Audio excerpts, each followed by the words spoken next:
Right. Possibly a bit insane to overwrite our previous save when part of me is worried we might not be fully prepared for whatever is in this dungeon. Still, we're pushing onwards and have most of our MP back. And my good feelings immediately disappear as the old man goes down before we can even react.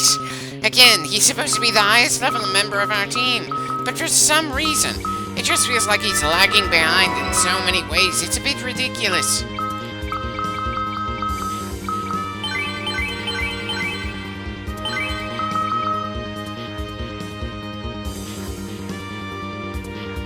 Really? We're supposed to see some stairs in the air? Well, okay, one staircase in a place that's absolutely littered in teleport points. And that staircase led us to a boss fight we are possibly unprepared for. A boss fight that involves us fighting against all 4 of the elemental fiends in a gauntlet, when my biggest issue at the moment is just how worn down we are after trying and failing to reach Bahamut back on the moon. There was no in-game hint that these guys would ever come back after we killed them, outside of maybe one vague line from the fire elemental guy. At best, I had the sense it could happen, since the elemental monsters came back to fight against us in the original Final Fantasy in the final dungeon.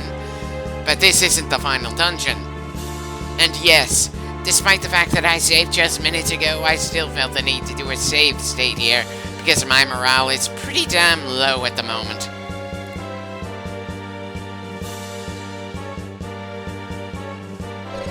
So, there wasn't even a point in me using that tent. They're gonna heal us before the fight starts. How the hell was I supposed to predict that would happen? Anyway, despite them saying they've learned the benefit of working together, they're still only coming at us one at a time.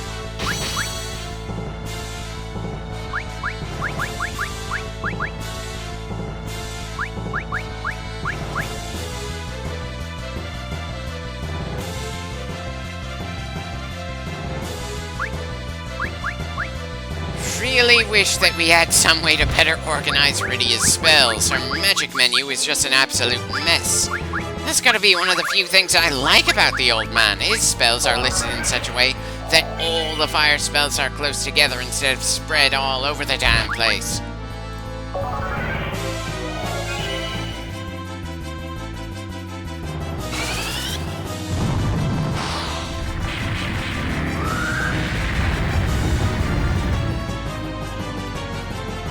Oh yeah, that fireball was very much effective. The game can't possibly calculate any damage higher than that.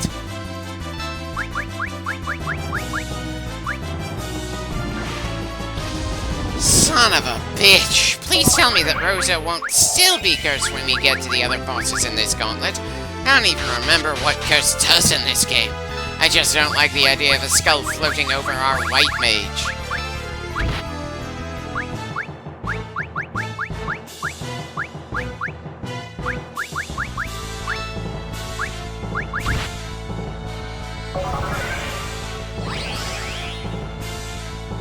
Well, I suppose that's one way to make sure that won't be an issue for the rest of this gauntlet.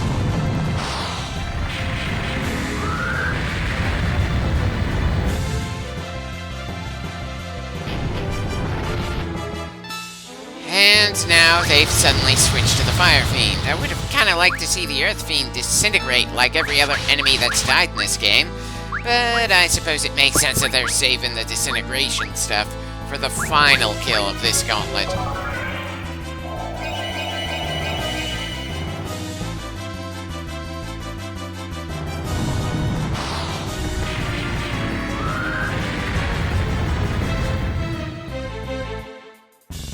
Huh.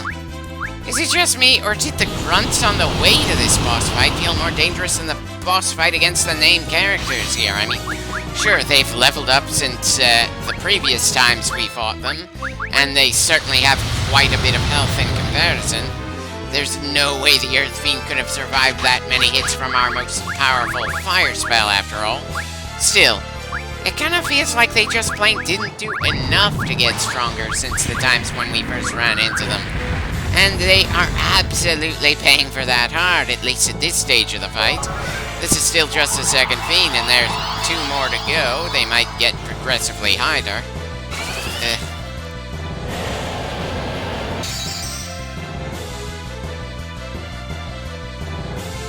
And once again, we hit so hard the game can't calculate any higher. Not too sure why I had Rydia use a weaker spell, but that still hit obscenely hard. Certainly feels like this fight is more of a magical brawl than anything else so far. And look at that, we're on to the 3rd of the bastards. We're ripping through them pretty fast at this rate.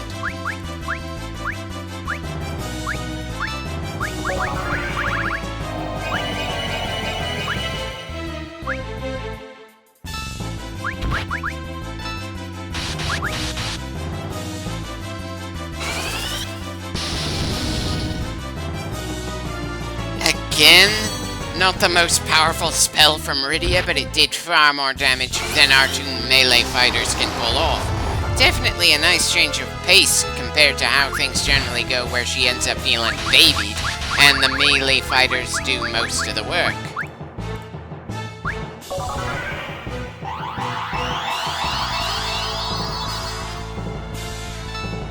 Kind of surprised that didn't bring Edge back up to full health.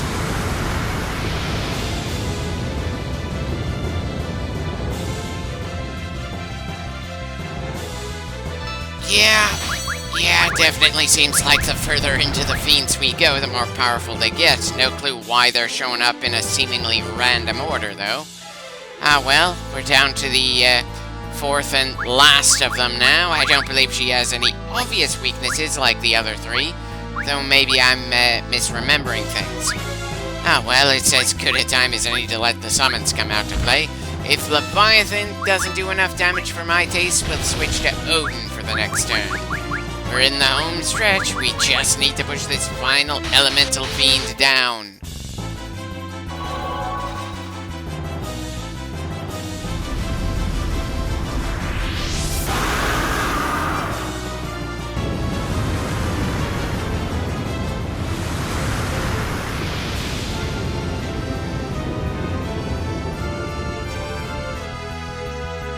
Well, that's certainly a respectable amount of damage for a single strike. I guess we'll be sticking with the King of the Seas for the rest of this battle.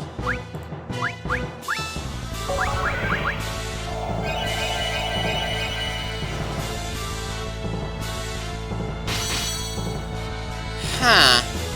Wasn't expecting Cecile to do about as much damage as a summon there.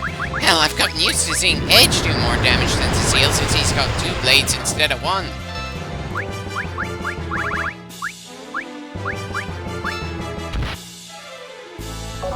And as I say that, Edge is completely taken out.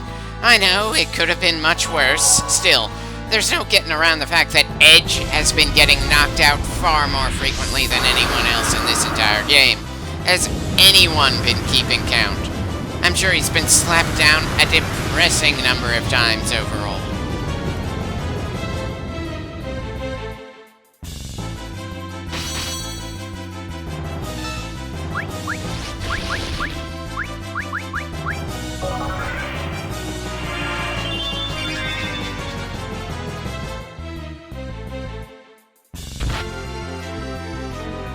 On his feet for less than 2 seconds, and the Wind Fiend wanted to take him down again.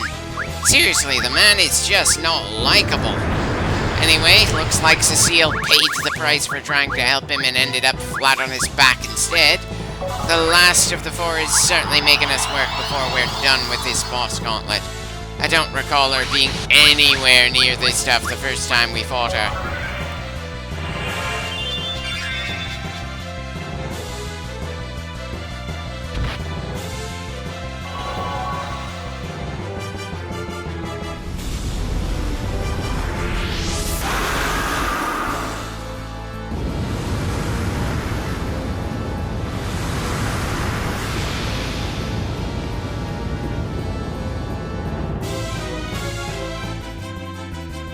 Just how much more can she take? Because I'm not sure we can take too much more of this.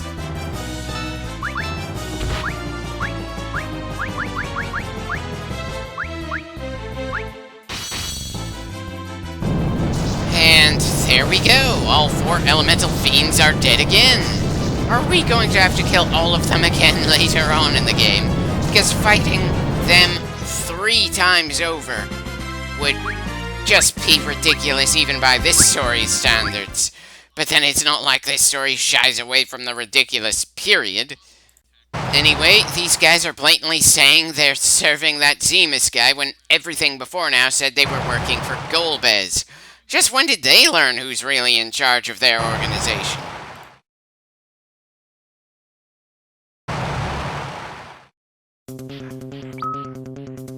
Well, hopefully there's nothing after a fight against our 4 bosses in a row. Our supplies are hilariously depleted, even if our bag says we're getting pretty damn close to too full to grab anything fresh. What we have left falls into one of 3 categories.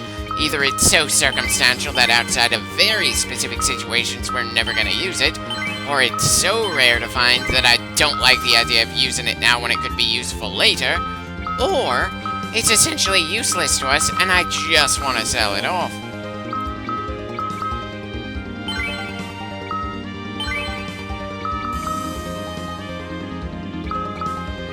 Probably should have had Cecile use his MP to heal everyone, since it's not like I'm likely to use his magic during a fight anyway. And son of a bitch, we just wound up in a random encounter a few steps away from the obscenely long boss fight. I'm sorry, but I was kinda hoping that the room with a 4-boss gauntlet wouldn't have any random encounters. Is that just asking for too much? Dear God, this game has felt pretty relentless for a while. I'm not fully sure when it started to feel like it was trying to be brutal, but it certainly does feel in many ways more difficult to fight my way through than the usual Final Fantasy that I can think of off the top of my head. Part of that is probably because our party has changed so many times over the course of the story, frequently without any warning until we gained or lost various teammates. That's an easy way to end up throwing off your rhythm. There's also the fact that it doesn't feel like the equipment we've been gaining has been able to keep up with the hostiles we've been running into as the game keeps pushing onwards. Sure, we're more powerful than we were 10 clips ago, no doubt about that, but most of that has to do with us leveling up, not grabbing especially good armor and weapons compared to back then as far as I remember. And the rate of random encounters isn't helping matters feel any less grueling in the game overall. Though maybe that part is because I'm not spending all that much time in areas where we don't have to worry about random encounters. Just generally get a quick bit of shopping and healing done, then back to the next bit of story or towards a damn bonus dungeon, where things are purposely more difficult than they would be if you just followed the main story. It doesn't help that the only other Final Fantasy I've Let's Played so far was the original, when things weren't as complicated in terms of level design and story, and when they had fewer side areas that had nothing to do with saving the world.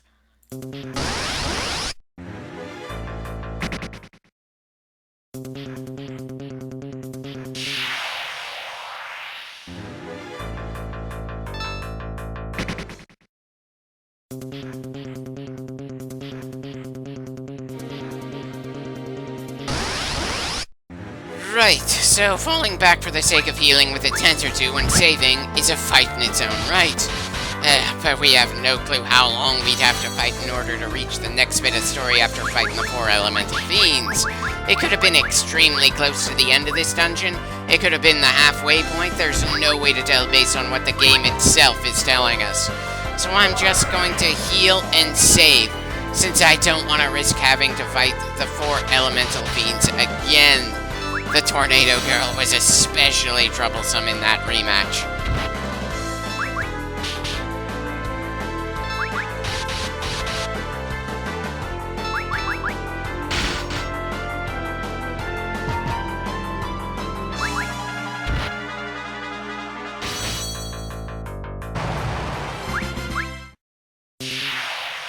Are you fucking kidding me? One step. Literally one step to go from one fight directly to the next. I am calling supreme bullshit on that.